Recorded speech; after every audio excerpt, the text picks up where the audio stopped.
ask you, during that president, of all the presidents we've had in the United States history, which one do you think is the best? The best, the least bad.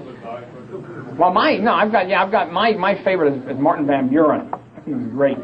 Martin Van Buren was a Jacksonian. He was also a Jacksonian minus the military adventurism of Jackson. Jackson was a general.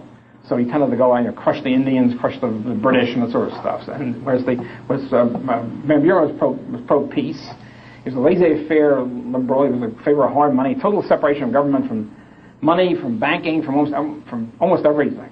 And very smart. And he also was one of the few people in politics who was able to maneuver and yet do it on a basis of principle. It's very difficult, of course, to do it, as we know in the LP. But how do you, when you don't have much power, okay?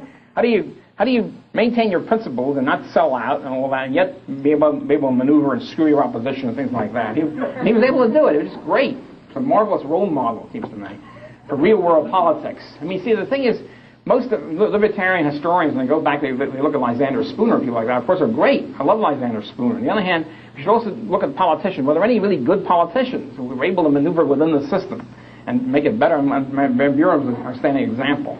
Jefferson was great, except when he was in power. When he was in power, of course, he totally sold out. Before he got into power and after he was in power, he was great. Okay. But Van Buren was pretty good even in power. He concluded peace with Britain at a time when there was a big sentimental war with Britain. And generally, it was terrific. He was weak on the Indian question, I must admit. Almost everybody was weak on the Indian question, unlibertarian Indian question. But anyway, that was so I think Van Buren is by far the best, my favorite. And there's not too much after that. There's Grover Cleveland's first term wasn't too bad. Except Cleveland, you see, was in favor of the Interstate Commerce Commission.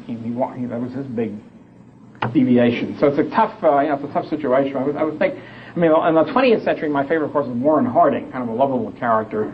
Even though he's a protectionist, he didn't do a hell of a lot, playing poker and all that sort of thing. I mean, that's descending from Van Buren's loftier eminence. But